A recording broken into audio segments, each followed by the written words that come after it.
आज हमको देखना है कि हमने हमेशा अपने लव्ड वन को कंडेम किया कि इसकी मर्जी खराब होगी, ये बड़ी मन मर्जी कर रहा है। ये उसकी मर्जी चल रही थी कि जो दूसरा वकील था, उसकी बीमारी का जो वकील था, जो बीमारी की मर्जी चल रही थी, वो हमेशा जीत रही थी। और उसके जीतने में जो हमारी जो एक दूसरा जो वकील था, इनर विल था, हमारी जो रियल एक जो सेल्फ था, वो हमेशा हार रही थी।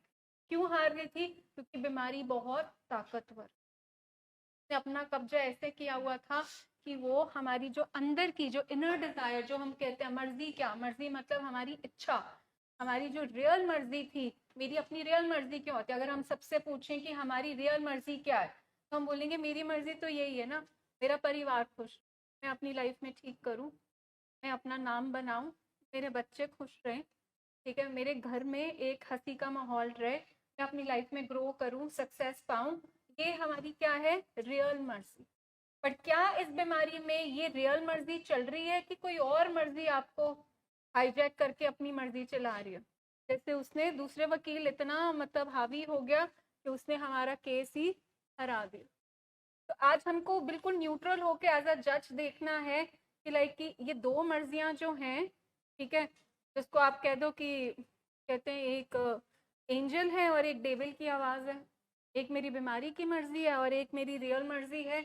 इनमें से हम किसको एडवोकेट करें, इसको समझें, और आगे बढ़ने के लिए हमको कौन सी मर्जी को जिताना पड़ेगा, उसको कैसे स्ट्रेंथ दें, उसको कैसे पावर दें, कौन से ऐसे डिफेंस दें कि वो बीमारी की मर्जी हमारी थोड़ी चुप हो जाए।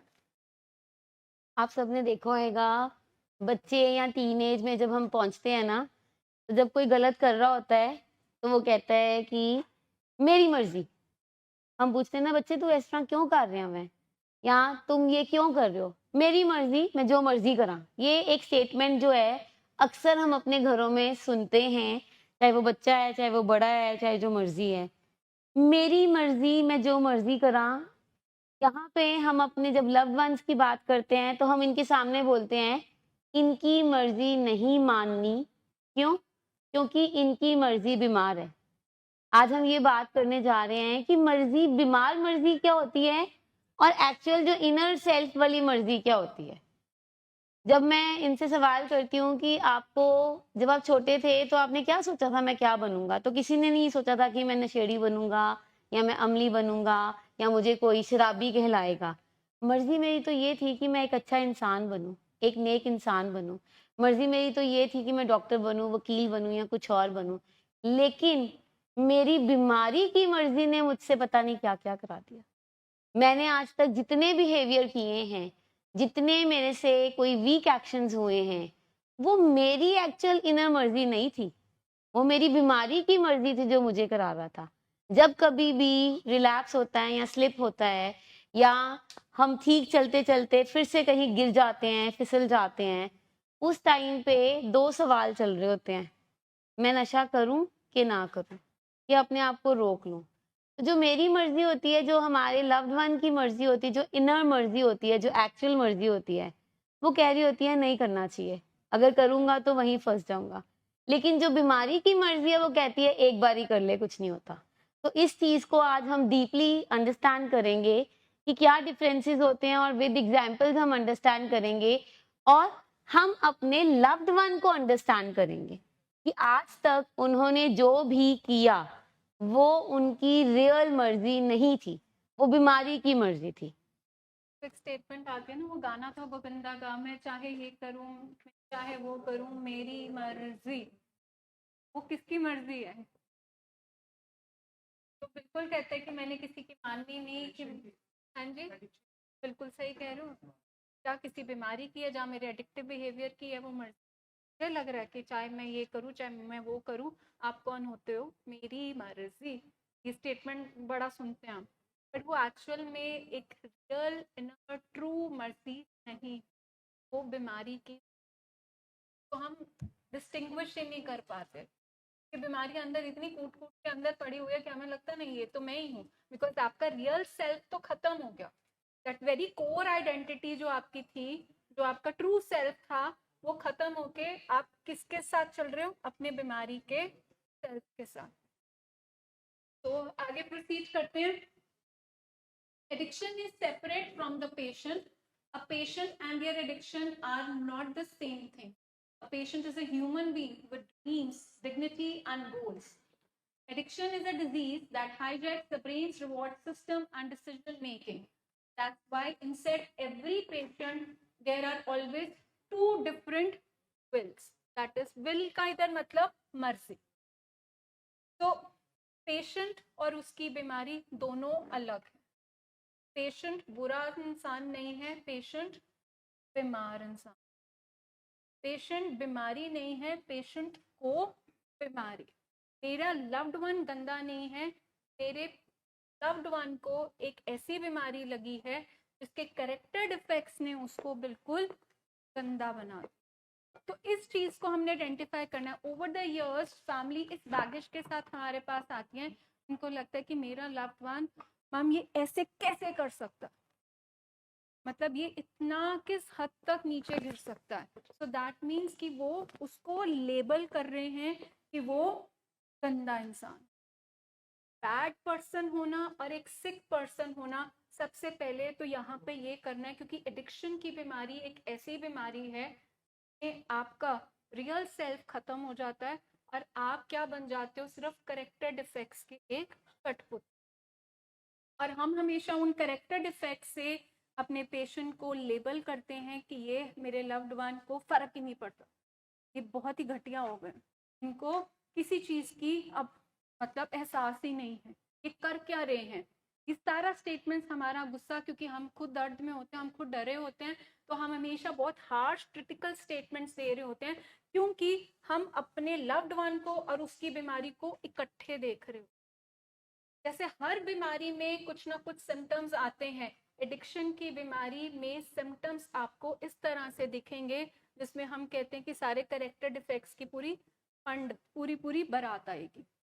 उस करेक्टर डिफेक्ट्स में आप देख लो, सबसे पहले जो करेक्टर डिफेक्ट हमें लगता नहीं ये तो बड़े झूठे इंसान है, वो झूठा इंसान उस बीमारी का बिल्कुल सिम्टम है, जैसे एक मलेरिया में बुखार एक सिम्टम.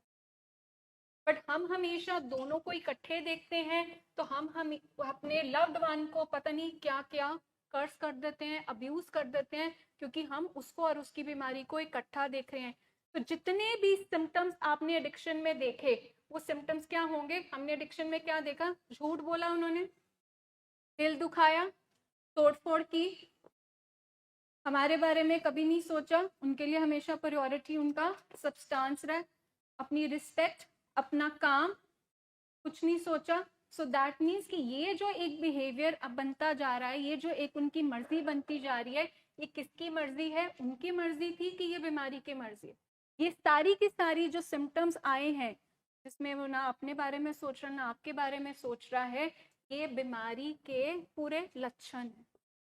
क्योंकि एडिक्शन की बीमारी में, क्योंकि इस अस्पताल में आपको सिम्टम्स नहीं दिखेंगे कि जहाँ पे किसी का सर दुख रहा होगा, पेट दुख रही होगी, कोई यहाँ पे अपने आंखों के ऑपरेशन के लिए आया है, कोई स्टंट डलवाने आया है. इस हॉस्पिटल में आपको साइन सिम्टम्स, उल्टियाँ, वॉमिट, आपको लूज मोशंस नहीं दिखेंगे. आपको इस साइकाट्रिक हॉस्पिटल में, जहाँ इस एडिक्शन के ट्रीटमेंट में, आपको साइन एंड सिम्टम्स किस में दिखेंगे, उनके कैरेक्टर डिफेक्ट्स में, उनके स्वभाव में, उनके मूड में, उनके सोचने के लेवल पे.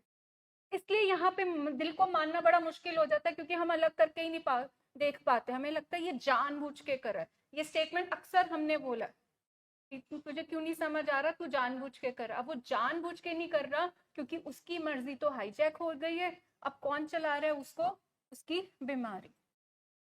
कई बारी ना बहुत सारी फैमिलीज हमें आके कहती है, इन्ने मैनू तंग ही करना है, ये मैनू तंग ही करन आया है, ਇਹਦਾ काम ही है सानू तंग करना. हमेशा इस तरह ही करता है कि जो हम कह रहे होते हैं ना कि ये मुझे तंग करने आया है या इसका काम ही है मुझे तंग करना, ये फिर से वहीं पहुंच गया है, ये फिर से वही चीजें करी जा रहा है.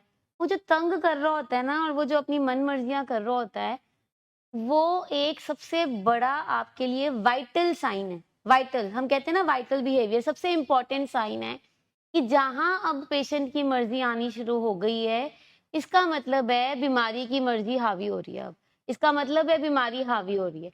जहां आपको दिख रहा है कि ये मुझे तंग कर रहा है, हम उतने ही डाउन चले जाते हैं. सारी फैमिली कई बारी हम बहुत बारी समझाते हैं कि एडिक्शन इज़ अ डिज़ीज़, इसमें रिलैप्सेस भी आते हैं, इसमें स्लिप्स भी आते हैं, इसमें बार-बार प्रॉब्लम्स आती हैं। दैट डज़न्ट मीन कि हम फेल हो गए हैं, हम ज़ीरो पे पहुँच गए हैं। दैट मीन्स कि आपको एक इंडिकेशन आई है, अब आपने करना क्या है? What next? हम इतना समझ के भी, इतने सेशंस अटेंड करके भी फैमिलीज़ कई बारी थक जाती हैं, अक जाती हैं और फिर कहती है जान दो जो करता है। इन्हें ਏਦਾਂ ਹੀ रहना है, इन्हें कदी नहीं सुधरना, इन्हें सारा पैसा बर्बाद करता, इन्हें साडे वास्ते मुसीबतां दा पहाड़ ही लेके आना है। वी नीड टू अंडरस्टैंड, देखो अगर हार्ट अटैक हो गया, आपने सर्जरी करा दी, अब दोबारा से अगर पेशेंट के हार्ट में पेन हो रहा है तो आप कभी उनको बोलते हो मैंने तंग करन आया है या इन्हें तंग ही किया होया वा है। ਇਹ ਹੁਣੇ ਇਹਦੀ सर्जरी कराई है फिर दोबारा कही ਜਾਂਦਾ ਪਿਆ हार्ट अटैक हो गया, हम कभी नहीं कहते ये वाली चीज। तो यू नीड टू अंडरस्टैंड, हमारा लव्ड वन आपको तंग नहीं कर रहा, वो अपनी बीमारी में खुद से तंग हुआ है, इसलिए वो अपनी मर्जी कर रहा है, इसलिए वो वाले जो साइन एंड सिम्टम्स आ रहे हैं एंड आपको उस टाइम पे उसकी हेल्प करनी है। तो कमिंग टू द नेक्स्ट, अब पेशेंट्स रियल विल या इनर विल क्या होती है और एडिक्शन विल क्या होती है? Inner will, this is the true self of the patient. I want to keep my family happy. I want to live a healthy life. I want to regain my respect and dignity. I want to be there for my children. This is the real mercy, true will that leads towards recovery. जो हमारा loved one है, जब आप घर पे होते हो तो वो हमें कहते हैं पेरेंट्स की याद आ रही है, पेरेंट्स को मिस कर रहे हैं, बच्चों की याद आ रही है, बच्चों को मिस कर रहे हैं।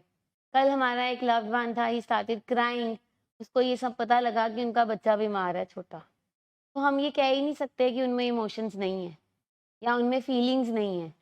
वो खुद भी खुश रहना चाहते हैं और फैमिली को भी खुश देखना चाहते हैं, but this disease is cunning, baffling and powerful. ये जो बीमारी है वो इतनी कनिंग, बैफलिंग एंड पावरफुल है कि एक टाइम पे आप सब फील कर रहे हो, सब इमोशंस फील कर रहे हो कि मुझे अपनी एक हेल्दी लाइफ करनी है, एक हैप्पियर लाइफ करनी है, अपनी फैमिली को खुश रखना है। जितनी मेरी बेइज्जती हुई है पास्ट में, उसको मैंने वापस लेके आना है, मैंने वो डिग्निटी वापस लेके आनी है। I want to be there for my family and kids. मेरे बच्चों को या मेरी फैमिली को जहाँ ज़रूरत है, मैं चाहता हूँ कि मैं वहाँ पे खड़ा हूँ, मैं उनके साथ खड़ा हूँ। ये एक्चुअल इनर उनकी कॉन्शियस कैरी होती है। पर जब बीमारी हावी होती है तो वो क्या कहती है? This is the voice of the disease, not the real patient. Real patient को रोना भी आता है, इमोशंस भी आती हैं, दिल भी दुखता है, याद भी आती है, बट जब वो हमारी बीमारी की मर्जी हावी होती है तो वो कहती क्या है? Just one more drink then I will stop. अब यहाँ से हमारा लव्ड वन ये कह के गया है कि मेरा बच्चा बीमार है, मेरा बच्चा ठीक नहीं है, तो मुझे उसके पास होना चाहिए, राइट? एंड फैमिली उसको ले जाती है कि वाकई बच्चे की सर्जरी है या बच्चा बीमार है। तो देखो बीमारी कैसी कनिंग, बैफलिंग और पावरफुल है। उधर बच्चे का ऑपरेशन चल रहा है, इधर हमारे लव्ड वन को स्ट्रेस आया, स्ट्रेस हैंडल नहीं हो रहा, हॉस्पिटल के बिल्कुल सामने ठेका है और वो वहां जाके कहता है एक ड्रिंक ले लेता हूँ, उसके बाद कभी नहीं पीऊंगा। कितनी पावरफुल है, ये है बीमारी की मर्जी। और वो पी लेता है, वो रिलैप्स हो जाता है या स्लिप हो जाता है। Then I can not handle stress without using, जैसे मैंने आपको बताया, एक रियल लाइफ एग्जाम्पल बता रही हूँ कि हमारे से पेशेंट को, लव्ड वन को इसलिए ले जाया गया कि घर में बच्चे का ऑपरेशन है और बच्चा बाप को याद कर रहा है और वो फादर के बिना जा नहीं रहा। तो हमारा एक ऐसी पेनफुल सिचुएशन हुई, आप भेज दो। वहां चले गए हैं, सब लोग बच्चे के आसपास, ऑपरेशन थिएटर के पास हैं और हमारे लव्ड वन का जो है स्ट्रेस हैंडल नहीं हो रहा। वो कहता है बस एक बार ही पी लेता हूँ, कुछ नहीं होता। वो अपने आप को बीमारी क्या रैशनलाइज कर रही है, एक बार ही पीना है मैंने, ये बीमारी की मर्जी है। Life is boring without substances. जब हमारे पास से पेशेंट घर चले जाते हैं तो सबसे बड़ी प्रॉब्लम जो आती है यहाँ से 3 मंथ्स जाने के बाद, वो आती है बोर्डम, खालीपन, जिसको अक्सर हमारे लव्ड वन डिप्रेशन का नाम देते हैं, जो डिप्रेशन नहीं होती। बहुत बार हमारे लव्ड वंस ये हमें कहते हैं बहुत एंजाइटी हो रही है, बहुत खालीपन लग रहा है, अंदर से खालीपन लग रहा है, अंदर कुछ हो ही जा रहा है। वो जो अंदर कुछ हो ही जा रहा है वो हमारी बोर्डम है, वो हमारा खालीपन है, एक वॉइड है। क्यों? क्योंकि पहले आदत पड़ी हुई है ब्रेन को सिर्फ एक चीज के बारे में सोचने की। नशा लाना कैसे है, अरेंज कैसे करना है, उसके ऊपर मैंने एक्शन कैसे करना है, मैंने सारी जो मेरी कंपल्शंस है वो पूरी कैसे करनी है। अब क्योंकि नशा बंद हो गया, अब कुछ करने को नहीं है। अब हम रेड स्टैम्प्स भी देते हैं, बाहर भी नहीं जाना, अकेले भी नहीं जाना और गाड़ी भी नहीं चलानी, पैसे भी नहीं रखना। अब मैं करूं क्या? अब मेरे पास करने को कुछ भी नहीं है, इसलिए मेरा दिमाग तो यही कहता है, मेरा चिम ब्रेन मुझसे कह रहा है मैं नशे बिना नहीं रह सकता। ये बीमारी की मर्जी है। बीमारी इस तरीके से अटैक कराती है कि यहाँ अब 3 महीने हो गए हैं या 6 महीने हो गए हैं, अब मैंने सब कुछ छोड़ रखा है, फिर क्या हुआ, मैं एक बार ही ले लूंगा। हमें ये समझना पड़ेगा, एक बारी भी लेंगे तो हम वहीं पहुंच जाएंगे, will reach to the same level. हम धीरे धीरे, पंजाबी जी कहते कन्नी कतरान लग पैने, फॉलोअप्स तो, ट्रीटमेंट तो, मेडिसिन तो, एंड फिर हम वहीं पहुंच जाते हैं, वहीं के वहीं आ जाते हैं। Then everyone is doing it, I should also do. सारे कर रहे हैं, सारे इंजॉय कर रहे हैं, मैं क्यों नहीं कर सकता? हमारे एक लव्ड वन थे, उनके घर में फैमिली में 2 शादियां थी, एक बेटी की एक भतीजी की, और वो एब्सटिनेंस में चल रहे थे, अच्छे खासे चल रहे थे। और कॉल आती है कि जी वो बहुत तंग कर रहे हैं हमें, कह रहे हैं मैं एक पीनी है, एक बियर पीनी है। तो पीछे से म्यूजिक की आवाज आ रही थी। मैंने कहा आपके घर में शादी चल रही है ना, तो क्या क्या इस टाइम पे चल रहा है? कहते वो बाहर ना जागो एंड वो वाला प्रोग्राम सारा चल रहा है। मैं कहा देन, मैं कहा एकदम से क्या हुआ ऐसा कि वो कह रहे हैं कि पीनी है? कहते सारे बाहर पी के नचदे पे है ना इस करके। मैं कहा फिर तो आप मेरे पेशेंट के साथ बहुत नाइंसाफी कर रहे हो। आपको हमने बोला था कि इनके आस-पास आप वो नहीं करोगे। एक पेशेंट जो अभी-अभी गया है, अभी 3 मंथ्स हुए हैं उसको गए को, और आप सब उसके सामने पी रहे हो और एन्जॉय कर रहे हो। How can you think that वो पेशेंट को अंदर से क्रेविंग नहीं आएगी? तो ये वो तो उसका सामने ट्रिगर हो गया, और आप कह रहे हो कि ये तंग कर रहा है कि मैंने पीना ही पीना है। जबकि हम यहाँ पे बैठ के पूरी बात हुई थी कि अल्कोहल सर्व नहीं होएगी शादी में। तो इस तरह के जो ट्रिगर्स हैं, इस तरह की जो प्रॉब्लम्स हैं, ये बीमारी जो होती है ना, फिर उस टाइम पे ये नहीं देखती कि मेरी बेटी की शादी है या मेरा बहुत इंपॉर्टेंट रोल है शादी में, या मुझे बच्चे के लिए अवेलेबल होना है, जो अपनी पर्सनल विल कहती है। क्योंकि वो पेशेंट हमें जब हमारे सेशंस चल रहे थे, बहुत स्ट्रांगली ये कह के गए थे कि बच्चों की शादी है, मेरी बेटियों की शादी है, वहाँ थोड़ी मैं बेइज्जती कराऊँगा मैम। अब तो आप, जब ये हमारे लव्ड वन कहते हैं ना, अब तो आप भूल ही जाओ, अब तो नाम ही ना लो, अब तो नाम ही नहीं ले सकता मैं अल्कोहल का या किसी और ड्रग का। ये जो कहते हैं ना नाम ही ना लो, तो इसका मतलब अंदर चल रहा है कुछ ना कुछ, अंदर इसका मतलब है कोई ना कोई अभी रिजर्वेशन या गुंजाइश है। तो बीमारी की मर्जी जो है ना, वो कोई रिस्पेक्ट, कोई डिग्निटी, कोई केयर, कोई लव उस टाइम पे नहीं देखती है, जब वो ओवर पावर करती है। तो उस टाइम के ट्रिगर्स को हमें देखना होता है। दिस एडिक्शंस मर्जी illness that comes from craving, urges and brain changes, जो कि हमारे ब्रेन में चेंजेस आए हैं, जो अंदर से क्रेविंग्स चल रही हैं, जो अर्जेस चल रही हैं, उनकी वजह से जो हमारा लव्ड वन है अपने आप को रोक नहीं पाता, अपने आप को मैनेज नहीं कर पाता। और उस टाइम पे जैसे मैम ने बताया, अभी नेक्स्ट इमेज भी आएगी, एक तरफ शैतान आएगा, एक तरफ थोड़ा सा साधु वाला रूप आएगा। जो हमारा चिंप ब्रेन है वो हम पे इतना हावी हो जाता है कि फिर मर्जी हमारी बीमार हो जाती है। जो हमारी एक्चुअल मर्जी होती है कि मैंने डिग्निटी करनी है, मैंने अच्छी लाइफ लेनी है, वो नहीं करती। जितने लव्ड वंस हैं और जितनी फैमिलीज यहाँ पे बैठी हुई हैं या जो ऑनलाइन देख रहे हैं, जो भी ये एक मुद्दा रखता है कि मुझे ट्रीटमेंट इसलिए पूरा नहीं कराना या मुझे बीच में से जाना है क्योंकि मेरा वर्क इम्पोर्टेंट है, मेरा मैं पीछे रह गया हूँ, मेरा बिजनेस लॉस हो रहा है, या मेरे बच्चे मुझे मिस कर रहे हैं, या कोई भी XYZ कोई भी रीजन, तो वो रीजन जो है वो वैलिड नहीं है, क्योंकि लाइफ के ऊपर कुछ भी नहीं है ऑनेस्टली स्पीकिंग। जो भी पेशेंट या फैमिली मेंबर्स ये रीजन दे रहे हैं कि काम इम्पोर्टेंट है या बच्चे मिस कर रहे हैं या ये बच्चों को मिस कर रहा है, तो आपको ये बता दें, अंदर से फिर बीमारी की मर्जी चल रही है। बीमारी अपनी मन मर्जी फिर से दिखा रही है। एंड ऑनेस्टली स्पीकिंग, हमारे लव्ड वंस जो है ना वो जादूगर होते हैं। इतनी कन्विंसिंग पावर होती है ना उनमें कि वो कन्विंस कर ही लेते हैं। अब आपने देखना है कि आपने कन्विंस होना है बीमारी से, कि आपने अपने एक कन्विंसिंग पावर लेनी है कि डाटा इंटरवेंशन में इतने नुकसान हो गए हैं, इतनी प्रॉब्लम्स हो गई हैं, अब मैं एक स्टेप बैक नहीं कर सकता या कर सकती। अब मुझे एक बार तो ट्रीटमेंट पूरा कराना है, एक बार मुझे रिकवरी की अगर मैं राह पे चल ही पड़ा हूँ तो मुझे चलना है। I am really very sorry to say this, but कई बार ही होता है फैमिलीज 1 मंथ बाद या 2 मंथ्स बाद या 2.5 मंथ्स बाद लेके जाने की करती है। क्यों? क्योंकि पेशेंट कह रहा होता है, क्योंकि हमारे लव्ड वन कह रहे होते हैं कि अब हम बिल्कुल ठीक है, अब हम बढ़िया चल रहे हैं, अब आप करके देख लो, अगर कुछ करूंगा ना तो वापस आपके पास तो जगह है, ले ही आना है। ऐसा नहीं होता। हमें देखना है, एक प्रोटोकॉल है, हर एक दिन की एक इम्पोर्टेंस है। फर्स्ट वीक में ये चेंजेस आने हैं, सेकंड वीक में ये आने हैं, फर्स्ट मंथ में ये आने हैं, थर्ड मंथ में ये आने हैं, 2.5 महीने में ये आने हैं। जो कह रहा है कि पहले जाना है, इसका मतलब है उसकी अंदर बीमारी की मर्जियां चलनी शुरू हो गई हैं, अंदर से प्लान चलने शुरू हो गए हैं कि वो जाके स्लिप या रिलैप्स की हम तैयारी कर लें। तो एंड इधर से क्वेश्चन आ रहा है, अंदर से चल रही है बातें कि तो ये क्या गारंटी है, क्या गारंटी है 3 महीने बाद ये हम जो नहीं करेंगे। मंद मंद मुस्कुराहट आ हाँ, रही है ना, वो चेहरों पे बहुत सारे क्वेश्चंस वो लेके आ रहे क्वेश्चन हैं, जो आप सबसे जो बड़ा समझ क्वेश्चन तो पा रहे यही, हैं। हाँ, सबसे बड़ा क्वेश्चन तो यही होता है कि क्या गारंटी है 3 महीने बाद नहीं करेंगे। तो गारंटी ये है कि 3 महीने तक हमारे जो वो लास्ट लाइन उस पर लिखी हुई थी, ब्रेन चेंजेस, ब्रेन की न्यूरोकेमिस्ट्री जो चेंज हुई होती है, उसके लिए जो ट्रीटमेंट दिया जाता है और जो ट्रेनिंग दी जाती है, उससे हमारे रिलैप्स के चांसेस कम हो जाते हैं।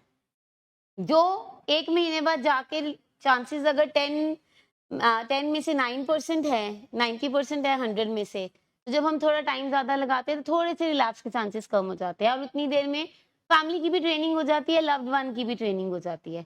और ये मैं बताता हूँ, बीमारी अटैक तब करती है, बीमारी की मर्जी अटैक तब करती है जब हम अपनी मन मर्जी करना शुरू कर देते हैं, जब हम फॉलो नहीं करते रूटीन्स को।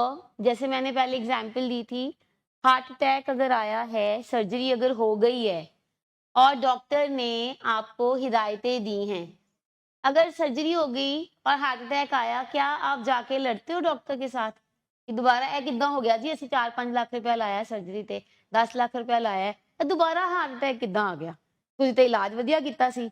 हम कभी नहीं लड़ते।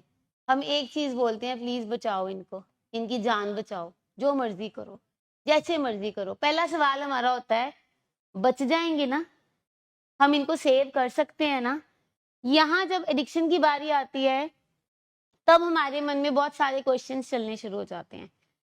अब एक बंदे को जिसकी सर्जरी हो गई है, जिसको हार्ट अटैक आया था, वो ठीक चल रहा है, उसको दोबारा हार्ट अटैक क्यों आएगा? कोई बता सकता है? Anybody from you? हाँ जी। प्रिकॉशंस अगर नहीं वो ले रहा होगा, अपनी केयर नहीं करेगा, जो हिदायतें डॉक्टर ने दी हैं, प्रिकॉशंस दी है, वो नहीं कर रहा, वो सैर नहीं कर रहा, वो अपनी हार्ट की दवाइयां नहीं कर रहा, वो घी तेल मक्खन सब खाई जा रहा है, जो जो चीजें रोकी गई हैं वो करी जा रहा है। The same is with our loved ones. हमारे लव्ड वंस को अगर कहा जाता है कि फॉलो अप मस्ट है, दवाइयां बहुत जरूरी हैं, सबसे पहले हम नाता तोड़ते हैं, हमारे लव्ड वंस नाता तोड़ते हैं अपने थेरेपिस्ट के साथ, कनेक्शन तोड़ देते हैं, फिर मेडिसिन खानी बंद करते हैं, फॉलो अप पे आना बंद करते हैं। ये हमारे साइन एंड सिम्टम्स हैं दोबारा रिलैप्स करने के। अगर हम ये अंडरस्टैंड कर लेंगे तो प्रॉब्लम नहीं आएगी। फिर से वही, जब हमें मन मर्जियां दिखनी शुरू हो जाती हैं, वहीं पे अगर हम उसको मैनेज कर लें तो बीमारी ओवर पावर नहीं करती है। द वर्ड मन मर्जी जो मैम एम्फसाइज कर रहे हैं, ये मत है। तो मन क्या हुआ? Very good.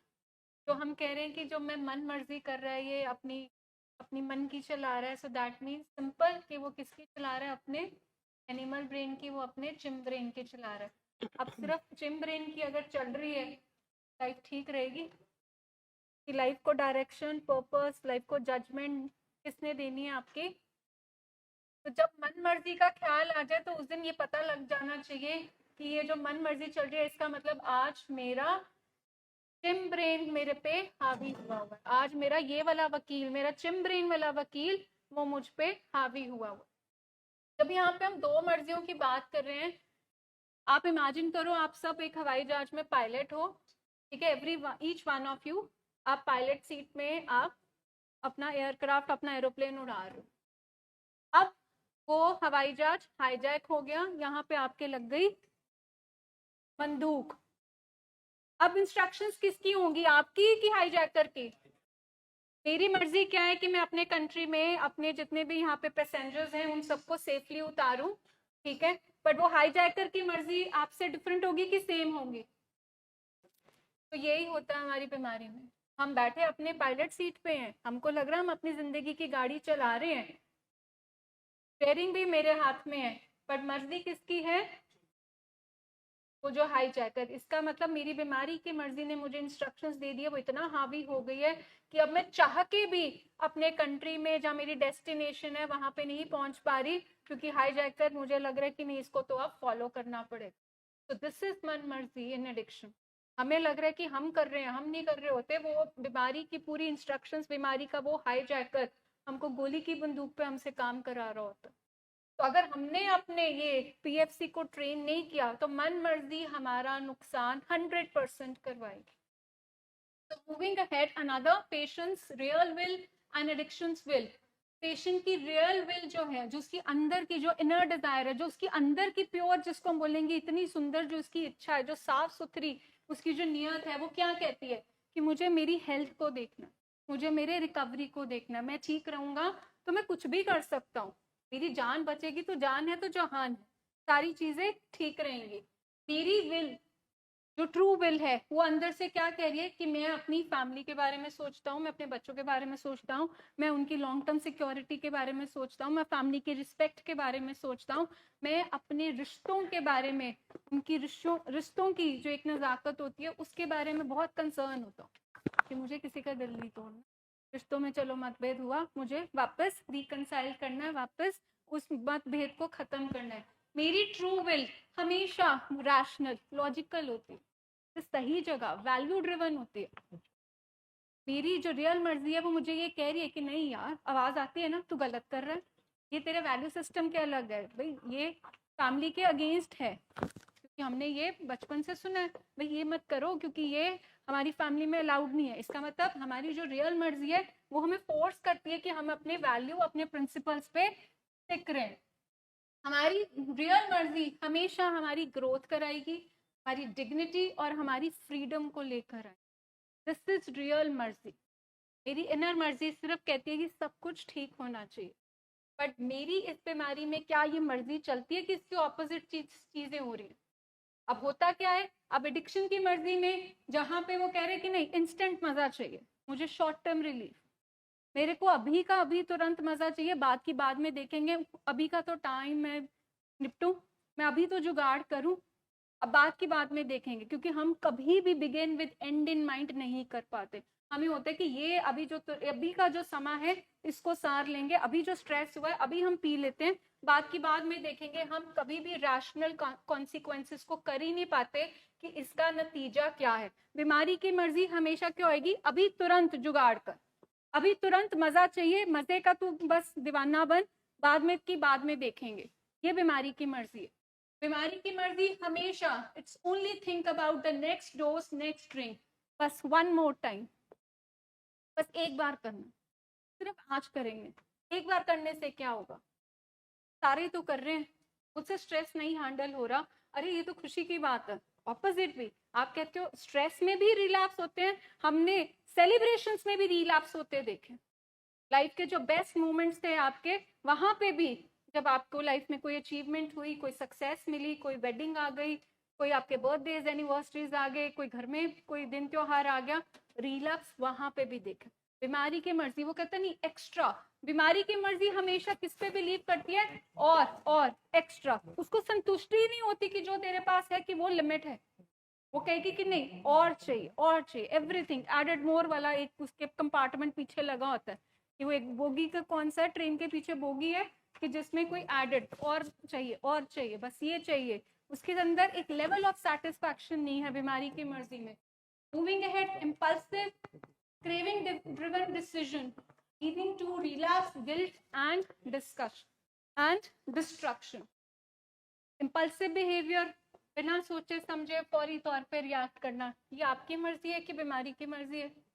बीमारी की मर्जी है। आप सिर्फ अभी का टाइम संवार रहे हो, आपके अंदर क्रेविंग्स आई, आपने क्रेविंग को मैनेज करने की जगह आपने जाके सीधा सब्सटेंस ले लिया। दैट मीन्स किसकी मर्जी चली? आपकी मर्जी नहीं चली, क्योंकि आप नहीं चाह रहे थे। क्योंकि अगर चाह रहे होते तो वो रिलैप्स या स्लिप के बाद जो अफसोस आता है ना, वो ना आता। क्योंकि हर रिलैप्स स्लिप के बाद एक मोमेंट आता है जहां पे आप अफसोस करते हो कि हाय मैंने फिर से कर लिया। तो दैट मीन्स तब ये मेरी मर्जी आ जाती है कि क्यों किया तूने वापस। इम्पल्सिवली डिसीजन ले लेना, बिना सोचे समझे कर लेना, रिएक्ट कर देना, जवाब दे देना, तोड़ फोड़ कर देना, अपनी क्रेविंग्स को इमीडिएट सेटिस्फाई करना रादर देन उनको मैनेज करना, उनको स्किल्स के साथ डिले करना, डिस्ट्रैक्ट करना। ये सारा दिखा रहा है कि किसकी मर्जी चल रही है? बीमारी की। मतलब हमने कौन से वकील को जिता दिया? हमारे बीमारी का वकील। हमारा जो यहाँ पे रियल वकील था, जो हमारा रियल पीएफसी का वकील था, वो तो हार गया, क्योंकि हमने मैनेजमेंट सीखी, क्योंकि वो इतनी हावी हो चुकी है, इतना वो ब्रेन हमारा उस टाइम पे उसके कब्जे में है कि हमारी मर्जी चलने ही नहीं देता। अब मुझे बताओ, आपकी अगर जमीन कब्जे में होगी तो फायदा होगा? आपने ले भी ली जमीन, पर कब्जा किसी और के पास है। आपका शरीर, आपकी लाइफ पर कब्जा किसका है? तो आपकी लाइफ आगे सुनहरी चलेगी कि लाइफ आपकी आगे वो कब्जे वाली, वो चाहे जितने मर्जी एकड़ की जमीन हो, पर वो उसका क्या होगा? लेके भी कोई फायदा नहीं। तो ऐसे ही हमारी लाइफ बन जाएगी, हमारी मर्जी हमारा ही नुकसान कराएगी। Moving ahead, the inner conflict, every patient feels this daily. ये सबसे इंपॉर्टेंट है, ये पीएफसी एंड हमारा चिम्ब्रेन। पीएफसी कौन सा है इसमें? हाँ जी, लव्ड वंस। कौन से कलर का है पीएफसी? वाइट। और हमारा चिम्ब्रेन कौन सा है? रेड में क्या बना हुआ है? डेविल। डेविल बना हुआ है, राइट, ठीक है। तो ये इनर कन्फ्लिक्ट है, अंदर की जो हमारी लड़ाई है, जो रोज चलती है हमारे लव्ड वंस के साथ। On one side is their own will, marzi, inner will, wanted recovery and a better life. On the other side is addiction's will, pulling towards relapse. That's why patients often says, I want to quit substance, मेरी real मर्जी, but I cannot stop myself. बीमारी की मर्जी। अब ये जद्दोजहद, ये लड़ाई, ये एम्बिवेलेंस हर टाइम चलती रहती है हमारे लव्ड वंस में। यहाँ भी चलती रहती है, घर पे भी चलती रहती है, शायद 6 महीने बाद भी चलेगी, 1 साल बाद भी चलेगी, 2 साल बाद भी चलेगी, 8 साल बाद भी ये थॉट आ सकता है, ये करूं कि वो करूं, ऐसे करूं कि वैसे करूं, अब करूं कि ना करूं। ये करूं कि ना करूं में हमेशा फंसे रहते हैं कि मैं, जो हमारी बीमारी की मर्जी है, जो हमारा डेविल है, वो कहता है कर ले एक बारी, कुछ नहीं होता, इतनी देर हो गई है छोड़ी हुई है, 8 साल हो गया है, 2 साल हो गए हैं। जब 1 ईयर होता है ना, हम मेडल देते हैं, 1 ईयर के बाद ना बहुत ज्यादा चांसेस होते हैं स्लिप या रिलैप्स के, बहुत ज्यादा, क्योंकि उस टाइम पे ना एक ओवर कॉन्फिडेंस आ जाता है।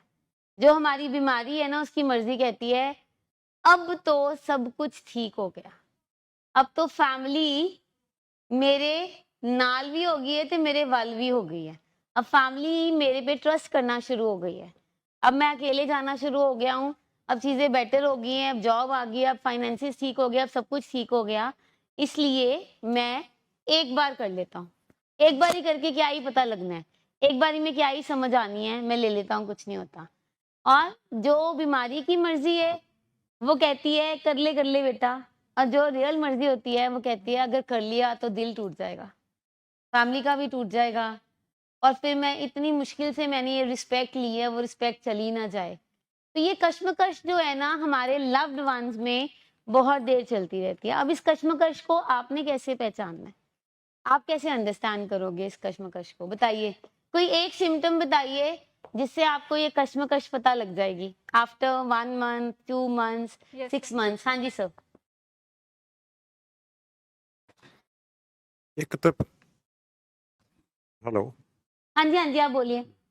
पेशेंट इकल्ला रहना शुरू कर दूगा जी, वेरी गुड। एक तो वो अकेला रहना शुरू कर देगा, और ਤੇ ਕੋਈ ਇਹੋ ਜਿਹੀਆਂ ਗੱਲਾਂ ਵੀ ਕਰੂਗਾ ਵੀ ਜਿਹੜਾ ਥੋੜਾ ਜਿਹਾ ਘਰ ਦੇ ਨਾਰਾਜ਼ ਰਹਿਣ ਉਹਨਾਂ ਨਾਲ।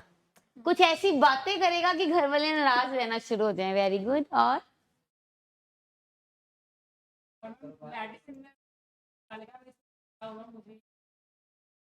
मेडिसिन में नुक्स निकलेंगे, मोटा हो गया मैं, मेरे को कोई और प्रॉब्लम आ गई है, ठीक है, बिल्कुल मुझे सेक्सुअल वीकनेस हो रही है, मैं बिल्कुल ज़ॉम्बी हो गया हूँ, मेरे से चला ही नहीं जा रहा, मुझे बहुत थकेवा हो रहा है। और थोड़ा सा अगर फैमिली बोल देगी कि हमारा पेशेंट तो इतना बीमार नहीं है, इसको इतनी मेडिसिन क्यों दे रहे हैं, जब ये मेडिसिन खा लेता है तो बहुत ही लेजी हो जाता है, वैसे तो बहुत एक्टिव रहता है, तो थोड़ा फैमिली भी साथ में देने शुरू कर देती वो है। कन्विंसिंग है ना बीमारी, हाँ वो जी। फैमिली को कन्विंस कर लेती है ना हाँ जी। कि ठीक है, जब मैं करता था तब ठीक है, अब तो मुझे इतनी दवाइयों की जरूरत थोड़ी है, अब तो मैं इतना स्लो ही हो गया हूँ। देखो देखो मेरे से बात नहीं होती। मैं आपको एक रियल लाइफ इंसिडेंट बताती हूँ। हमारे एक पेशेंट थे, वो आए, ट्रीटमेंट हुआ, 3 मंथ्स हुए, एंड उनकी मम्मा ने बहुत स्किल सीखे, बड़े अच्छे से स्किल सीखे, पर मम्मा प्यार भी बहुत करते थे। वो प्यार की जगह मोह ज्यादा था, अटैचमेंट बहुत ज्यादा थी, लेके भी वही आते थे। बट हमारे उस लव्ड वन ने अपने इनमेट्स को कह दिया, देखी मैं फॉलो अप ते नहीं आना, तू देख ली, मैनू आंदे पूरे स्किल्स आंदे किस तरह करने हैं। तो हमें पता था, but somehow we had this कि this mother is very strong, ये तो इतनी स्ट्रांग है मदर, ये कभी नहीं डोलेंगे, इन्होंने इतने स्किल सीखे है, इतनी फैमिली मीटिंग्स अटेंड की है। और वो उनके मदर ने 3 महीने लगातार इवनिंग मीटिंग्स भी अटेंड करी थी। मैं बता रही हूँ बीमारी की मर्जी कैसे हावी होती है। तो जब फर्स्ट फॉलोअप आया तो उनकी मम्मा ने हमें कॉल किया कि मैम ये तो आ नहीं रहा था, बट मैं ना सारा सामान पैक पुक करके इसका लेके आई हूँ, तो आप रख लो, थोड़ी सी विन विन कर लो, आप 7 डेज की बजाय ना 5 डेज कर लो। मैंने कहा ठीक है, कर लेते हैं। तो जब वो आए फर्स्ट फॉलोअप में 5 डेज रहा पेशेंट, ठीक है। अब पेशेंट को लगा ये क्या हो गया, अब मम्मी को तो मैं कह के 5 डेज आया था, यहाँ आके मम्मी पलट गई है, यहाँ कहती है पूरा फॉलोअप लगाओ।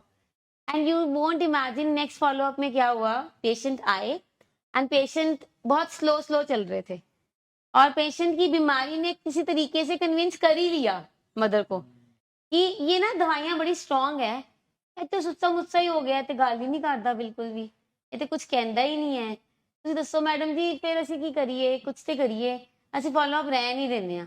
तो ऐसा ऐसा शिफ्ट आता है, ये बीमारी की मर्जी इतना शिफ्ट करा देती है। एंड एक टाइम पे मैंने आपको ये भी बताया था, देयर वाज अ मदर, वो पेशेंट के स्टेप मदर थे, लेकिन उन्होंने अपनी पूरी लाइफ उस बच्चे को बड़ा करने में लगा दी, और पेशेंट ने सिर्फ इतना बोला कि तुम मेरी स्टेप मदर हो इसलिए मेरे साथ ऐसा कर रही हो, तो उन्होंने ट्रीटमेंट से विड्रॉ कर लिया, एंड विद इन 1 वीक वो पेशेंट की ओवरडोज हो गई। तो ये बीमारी इस तरीके से हावी करती है। ये जो हमारा चिम्ब्रेन है, ये जो हमारा डेविल्स माइंड है, ये जो एनिमल ब्रेन है, वो ऐसे खेल खेलता है। अब जैसे सर ने बोला कि इंडिकेशन कैसे आएंगे, इंडिकेशन आएंगे जब हमारा लव्ड वन जल्दबाजियां मचानी शुरू हो जाएगा, जल्दी जल्दी जल्दी जल्दी, जब हमारा लव्ड वन अकेला अकेला रहना शुरू हो जाएगा, जब हमारा लव्ड वन बहुत ज्यादा प्यार करना शुरू हो जाएगा, ये भी हमारी एक इंडिकेशन है।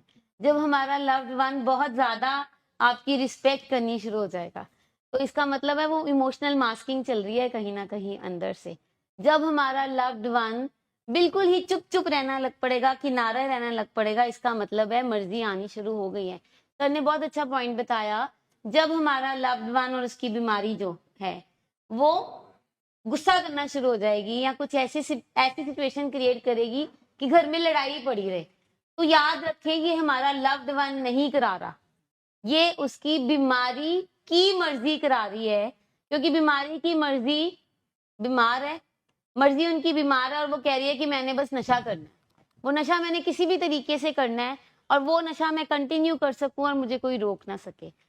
हमारा एक पेशेंट था जिनका अभी स्लिप हुआ, एंड वेरी नेक्स्ट डे ही केम, वो ना जाता वीक एक्शन करके भी, बट यही था कि रिकवरी में मतलब आप उस प्रोसेस में चल रहे हो, बोले कि मैम अब मुझे पता था कि तिल्ली कैसे लगानी है, मैं वाइफ को कुछ ऐसी बात बोलूँगा उसके पेकों के बारे में जिससे वो थोड़ा सा भड़केगी, और फिर मेरी उसकी लड़ाई होगी और मैं निकल जाऊँगा। कहता मैंने वो ही किया, just 3 days back he told, phone आया, मैंने कहा क्या हो गया, तो बोले कि लाइक सिंपल कि अब मुझे पता है बीमारी की मर्जी कैसे हावी करने, कहते बस पुराने तार छेड़ दिए, पेकों पे बात जब शुरू हुई तो वो भड़क गए, उसके बाद उन्होंने कहा जो करना है करो, तो मैं निकल गया। फिर मैंने कहा मैं तो अपनी करी, या तो मैं कहा वो आपने अपनी नहीं की, वो आपने अपनी मर्जी की। ये जो आपने बोला था ना कि पेशेंट को पता होता है कि कौन सी चुभी हुई बात पुरानी बोलनी है जिससे ये भड़केंगे और मेरा रास्ता खुलेगा बाहर जाने का, बिकॉज बीमारी बहुत कनिंग, वो आपको निकालने के लिए मतलब अपनी आपके रिकवरी के प्रोसेस से वो कोई ना कोई साम दाम दंड जो भी है सारे यंत्र नहीं लग जाएंगे। और जो हम ये बात करते हैं अपने ये दो वॉइसेस की, आपने टग ऑफ वॉर देखी है? टग ऑफ वॉर, वो एक रास्ता, तो वो एक सेंटर में वो टग ऑफ वॉर में एक जना इधर खींच रहा होता है, एक जना इधर खींच रहा होता है, तो ऐसी बीमारी की विल होती है जो हम कह रहे हैं। एक तरफ आपका एंजल है और एक तरफ आपका डेविल है, एक तरफ आपका पीएफसी है, एक तरफ आपका चिम्ब्रेन है, एक तरफ आपकी रियल मर्जी है, वो कहता है ना करो ना कर, और एक तरफ आपकी, अब जीतता कौन है उस टग ऑफ वॉर में? जो टीम ज्यादा स्ट्रॉन्ग हो। तो अगर हमने हमेशा चिम्ब्रेन को स्ट्रॉन्ग किया है तो वो ही जीतेगी। अगर हमने हमेशा बीमारी की मर्जी के हिसाब से अपने आप को चलाया तो ये वाली साइड जीत जाएगी। वो टग ऑफ वॉर में वो पीएफसी बेचारा रहता है, यार ये क्या हो गया, वो अफसोस मनाता रह जाता है। तो इट्स जस्ट लाइक ये जो अंदर से दो वॉइसेस आती हैं आपके एंजल और डेविल की, चिम्ब्रेन और आपकी पीएफसी की, जीतेगा वही जिसको आप ट्रेन कर। और ये सारा का सारा प्रोग्राम आपके पीएफसी, आपके वो एंजल वाली जो आवाज आती है ना आपके अंदर से, स्ट्रॉन्ग करने में है। और ये पक्की बात है, आवाज आ रही होती है एंजल की, हमारी जो असली मर्जी होती है उसमें होता है कि नहीं करना चाहिए, मैं रोक लूं किसी तरीके से, पर वो जो रुका नहीं ना जाता वो डेविल है, वो हमारा चेम्बरेन है। अब हमने अपने जो पीएफसी है उसको स्ट्रॉन्ग करना है, दैट इज इम्पोर्टेंट, सरेंडर करके। Why this understanding heals? कि ये दो मर्जियां, मेरी मर्जी जिसको मैं बोलूंगा मेरी जो रियल मर्जी वर्सेस मेरी बीमारी की मर्जी। तो हमने अपने आप से पूछना है कि यार ये मेरी मर्जी है कि ये बीमारी की मर्जी चल रही है। और जब ये हम अंडरस्टैंड करने लग पड़े तो क्या होता है, then patient learns I am not weak, मैं कमजोर नहीं हूँ, मेरी बीमारी की मर्जी मुझ पे हावी हो रही है।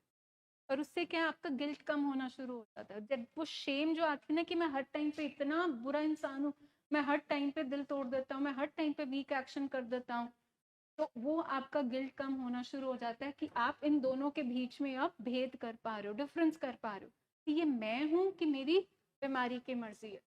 Then responsibility increases. अब मुझे पता लग गया कि ये मेरी आवाज है कि मेरी बीमारी की आवाज है, तो अब इसका मतलब जिम्मेवारी मेरी, मुझे अपनी ट्रेनिंग, अपनी मैनेजमेंट, मुझे अपने स्किल्स, इन अपने प्रोग्राम को इसका मतलब पूरा रोज पॉलिश करना पड़ेगा, क्योंकि वो चिम्ब्रेन डेविल की आवाज बहुत स्ट्रॉन्ग है। तो इसका मतलब मेरे ठीक होने की रिस्पॉन्सिबिलिटी मेरी, क्योंकि वो आवाज हमें, मतलब मान ही ले कि दूसरा बंदा थोड़ा सा हमसे ताकतवर है, तो ये थोड़ी है कि गेम नहीं खेलेंगे, हम गेम खेलेंगे तो इसका मतलब हम अपनी तैयारी उस हिसाब से स्ट्रॉन्ग कर ले। दो जब क्रिकेट मैचेस में भी एक टीम हमें पता होता है कि यार ये ऑस्ट्रेलिया की टीम इज वेरी स्ट्रॉन्ग, तो इसका मतलब ये थोड़ी है कि दूसरी टीम खेलने नहीं जाती, बट इंडिया अपनी और प्रैक्टिस बढ़ा देती है कि लाइक कि हम अपनी प्रैक्टिस को बढ़ाएंगे तो हम अपना मैच, हम we can win that game.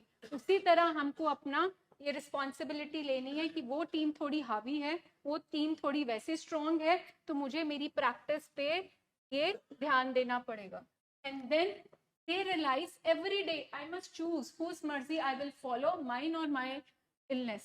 अब ये मेरी रिस्पॉन्सिबिलिटी है, मैंने किसको जिताना है, जो तगड़ा होगा वो जीत जाएगा। अगर मेरा पीएफसी को मैंने तगड़ा किया है तो मैं उस एंजल की आवाज को मैं जिता दूंगी, और अगर वो टग ऑफ वॉर में अगर मेरा चिम्ब्रेन हावी है तो फिर वो जीत जाएगा। तो इसका मतलब अब मुझे फैसला मेरे हाथ में कि मैं अपना नुकसान करूं या मैं अपनी लाइफ को अब बेटर प्रोसेस में लेके चलूं। How to strengthen the patients real will, true real मर्जी, ये आपके लिए है हमारे loved ones. Awareness, notice which thoughts are mind and which are illness. सबसे इंपॉर्टेंट चीज है, जब भी आपको ये थॉट आता है जो हम 4 पॉइंट फॉर्मूला में करते हैं हमेशा, सबसे पहले आइडेंटिफाई करना है, अपने आप से पूछना है ये जो मुझे मेरी अंदर से आवाज आ रही है या मुझे ये थॉट आ रहा है, एक बारी पी ले, एक बारी नशा कर ले, एक बारी ये वीक एक्शन कर ले, ये मेरा ही थॉट है कि ये मेरी बीमारी मुझे दे रही है। Can you repeat 4 point formula की फर्स्ट लाइन एवरीबॉडी लाउडली? हाँ जी, सबको आती है 4 पॉइंट फॉर्मूला की फर्स्ट लाइन, ये मैं नहीं, मेरे बीमार दिमाग की सोच है जो मैंने कई सालों से पाल रखी है और ये सोच मुझे तंग करने आई है। जब हमारे मन में ये थॉट आता है कि एक बारी नशा कर लूं, एक बारी शराब पी लूं, एक बारी सिगरेट पी लूं, एक बारी कूलिप ले लूं या एक वीक एक्शन कर लूं, तो अपने आप से ये सवाल पूछना है, ये मेरी मर्जी है कि ये मेरी बीमारी की मर्जी है? ये मेरी आवाज है कि मेरी बीमारी की आवाज है? Then delay, do not act immediately on the cravings. ये हमने 6 Ds करे थे।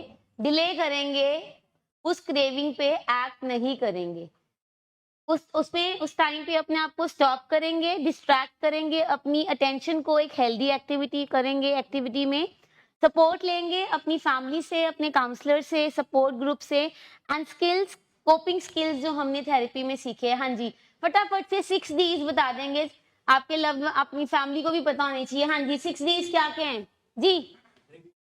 Drink water, drink water, one हो गया। डीप ब्रीदिंग, 2 हो गया। डिले, डिले, डिस्ट्रैक्ट, डिस्कस करेंगे थेरेपिस्ट के साथ, फैमिली मेंबर्स के साथ। और 6th point is data intervention. हम अपनी डाटा इंटरवेंशन को याद करेंगे। जैसे ही थॉट आता है, जैसे ही डेविल आता है और कहता है भाई कर ले एक बारी, वैसे ही हम याद करेंगे मेरी डाटा इंटरवेंशन क्या थी, मेरे वो 5 हादसे क्या थे जिंदगी के जिसकी वजह से मैं नशे में आ गया, या मेरे जो बिहेवियर्स थे क्या जो थे। मैं ये डिनाइल वर्ड बोला था ना आपने, वो 6D में, वो डिनाइल को ब्रेक करने के लिए 6 डाटा Ds इंटरवेंशन लगाने। है। डिनाइल को ब्रेक करने के लिए हमने सबसे पहले डिस्कस करना है, उसके बाद हमने पानी पीना है, फिर डीप ब्रीदिंग करनी है, drink water, deep breathing, discuss, then delay करेंगे उसको ये कह के मैं नहीं, मेरे बीमार दिमाग की सोच है, देन डिस्ट्रैक्ट करेंगे कोई और एक्टिविटी करके। कितनी देर होती है क्रेविंग? क्रेविंग का हमारा ड्यूरेशन कितनी देर होता है? 1 मिनट से लेके मैक्सिमम 25 मिनट्स तक होता है।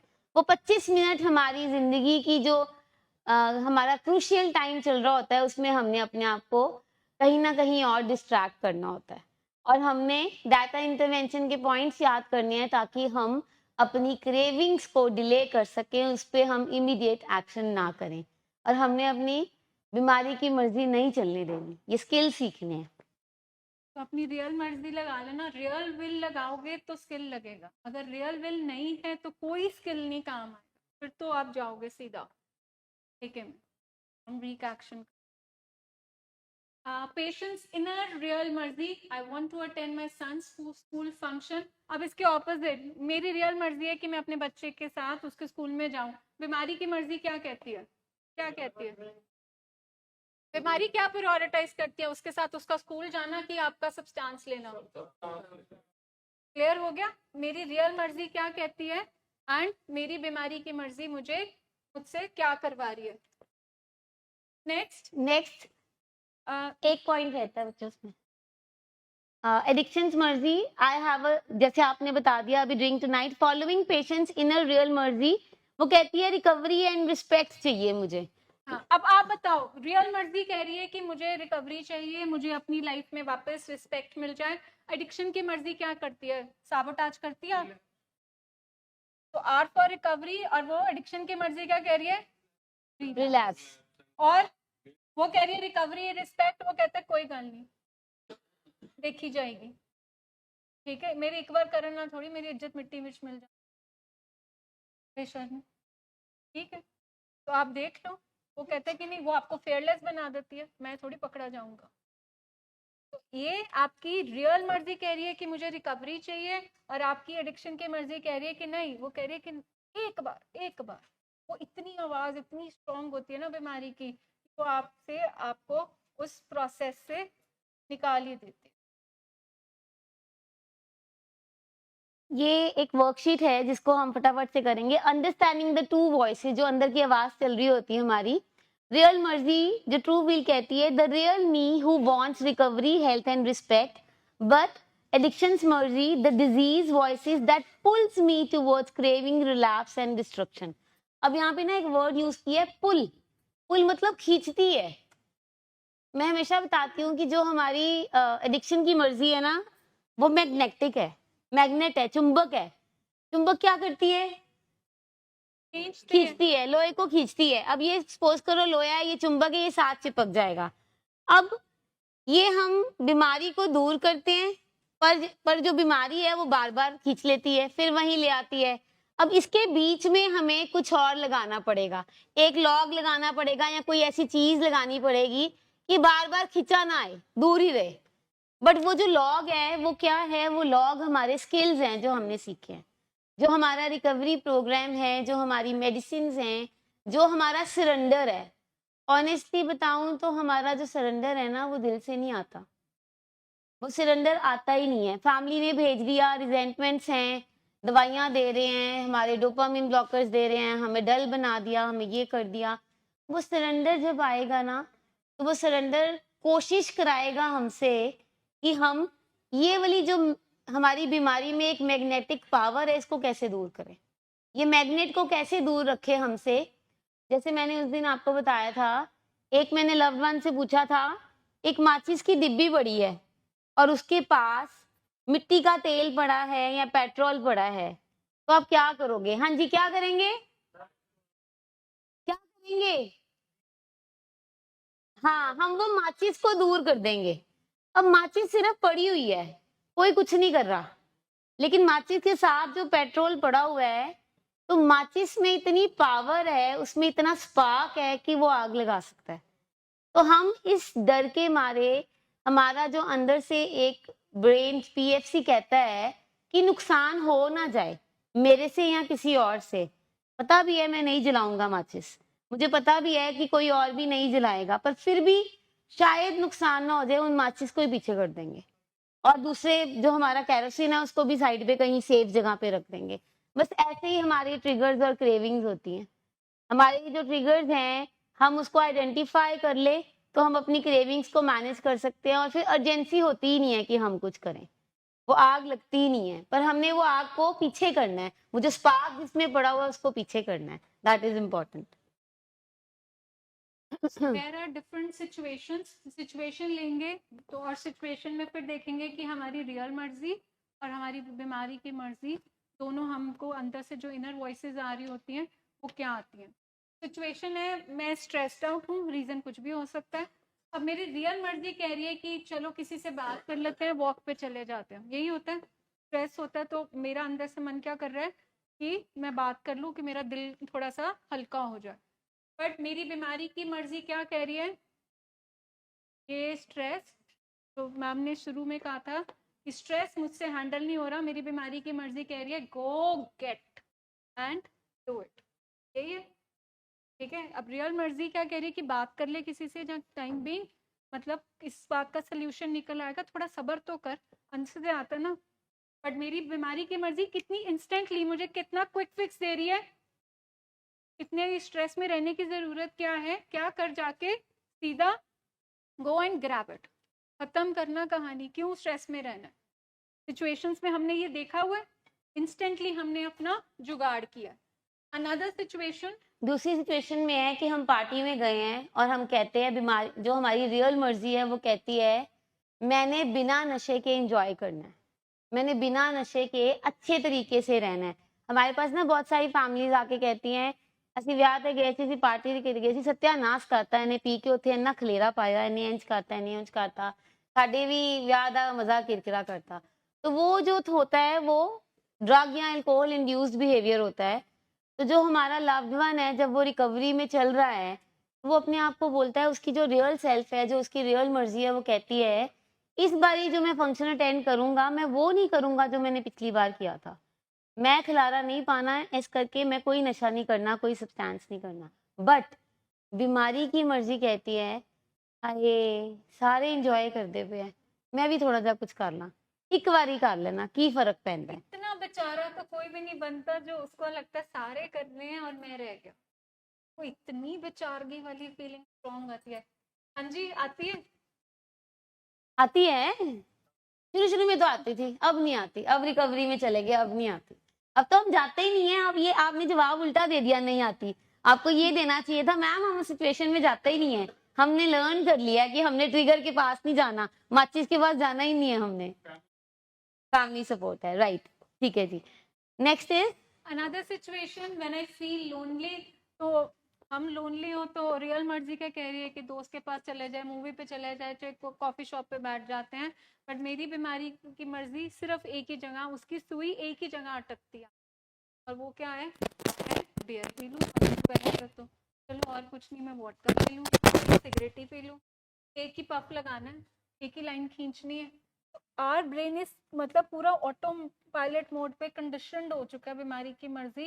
बीमारी को एक ही रास्ता आता है, वो इंस्टेंट आता है कि हर चीजों का सोल्यूशन एक ही है, वो क्या है, आपका substance. There are another things, कितनी सारी एक्टिविटीज हैं, कितनी सारी चीजें हैं जिसको आप अपनी लाइफ में ट्राई कर सकते हो, बट बीमारी की मर्जी सिर्फ आपको वहां पे बांध के ले जाती है, और हम इतना बेबस हो जाते हैं कि हम बीमारी के ही फिर मर्जी के ऊपर सरेंडर कर। रिफ्लेक्शन क्वेश्चंस हैं, in which situation does my addiction's मर्जी बिकम द स्ट्रॉन्गेस्ट। ये आप क्वेश्चंस नोट डाउन करेंगे, ये आपका आपका होमवर्क है कि कौन कौन सी ऐसी टाइम आता है या सिचुएशन आता है जब मेरी बीमारी की मर्जी बहुत ज्यादा स्ट्रांग हो जाती है।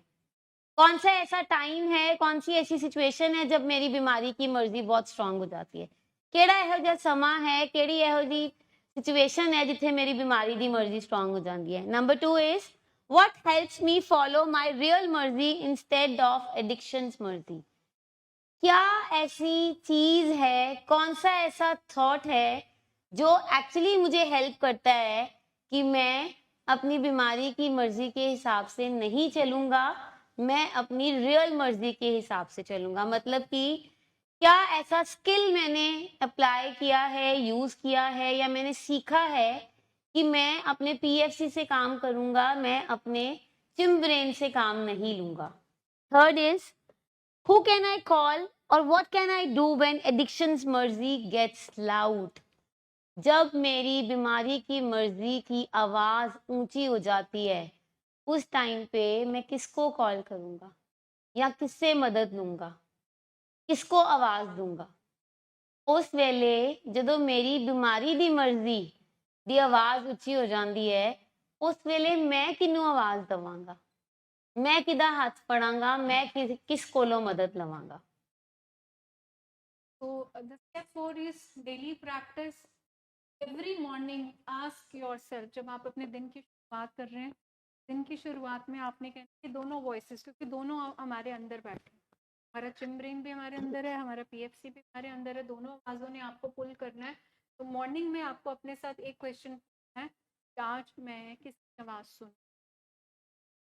ऑब्वियसली हम कोशिश तो यही करेंगे कि हम अपने रियल मर्जी, अपने पीएफसी की बात सुने, चिम्ब्रेन को हावी ना होने दे।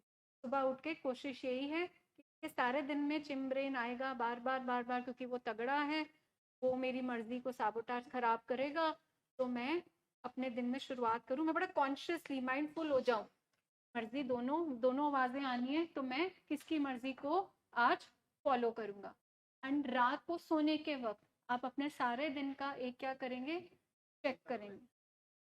That is called inventory. आपने फटाफट मिनी इन्वेंट्री कर ली अपनी, आपने एक अपना स्ट्रक्चर्ड वे से अपने आप सारे दिन के ऊपर नजर डाली, एंड वहां पे आपने वो चेक किया अपने सारे दिन का स्टॉक, भाई किस सिचुएशन पे किसकी मर्जी चली। भाई हाँ 10 बातें थी, 10 सिचुएशंस आई, 10 सिचुएशंस में 6 सिचुएशंस तो ऐसी थी जिसमें मेरी मर्जी चली, 4 सिचुएशंस अभी भी ऐसी थी जिसमें बीमारी की मर्जी पूरी तगड़ी थी, ठीक है, जो मुझे मेरे को प्रोग्राम से निकालने के लिए पुल कर रही थी। तो उस तरह से जब आप डेली बेसिस पे इस पे नजर मारना शुरू करेंगे, ये आपकी एक तरह की मिनी इन्वेंट्री बन जाएगी, कि आपको पता लग जाएगा कि किसको जिता रही हूँ मैं। चिम्ब्रेन अभी भी बहुत ताकतवर है, तो इसका मतलब कि किसको और स्ट्रेंथन करने की जरूरत है, मेरी रियल मर्जी, मुझे स्किल्स, मुझे प्रैक्टिस, मुझे कंसिस्टेंट होना पड़ेगा ताकि मेरा पीएफसी, मेरी रियल मर्जी स्ट्रॉन्ग हो। Next slide. Message for you, my loved ones. You and your illness are not the same. Your real mercy pulls you towards health, dignity and recovery. Addiction's mercy pulls you towards craving, relapse and destruction. Every day, every moment you have a choice. Follow your real mercy or your illness mercy. By the end of the day, choice आपकी है, आपकी अपनी choice है, आपने किसको चुनना है, आपने डेविल को चुनना है कि आपने दूसरे वाले को चुनना है, आपने चिम्ब्रेन को जिताना है कि आपने अपने पीएफसी को जिताना है। एंड ये जो आज हमने सारा करा है ना, इसमें जो डेली रिफ्लेक्शन है, अगर आप ये स्किल सीख जाओगे ना, तो जैसे ही थॉट आएगा ना और आपने अपने आप से ये सवाल पूछ लिया कि मेरी मर्जी है कि मेरी बीमारी दी मर्जी है, ਇਹ ਜਿਹੜਾ ਮੇਰਾ ਕੁਝ ਕਰਨ ਦਾ ਦਿਲ ਕਰ ਰਿਹਾ ਵੈ, ਇਹ ਜਿਹੜਾ ਮੇਰਾ ਇਹ ਵਾਲਾ ਬਿਹੇਵੀਅਰ ਕਰਨ ਦਾ ਦਿਲ ਕਰ ਰਿਹਾ ਹੈ, ਇਹ ਮੇਰੀ ਮਰਜ਼ੀ है कि मेरी बीमारी ਦੀ मर्जी है। तो things will be very very very easy for you. सिर्फ अपने आप से एक सवाल पूछना है, जो भी मैं करने जा रहा हूँ ये सही है, ये गलत है, ये मेरी मर्जी है या मेरी बीमारी की मर्जी है, एंड आपको आंसर मिल जाएगा। Thank you so much.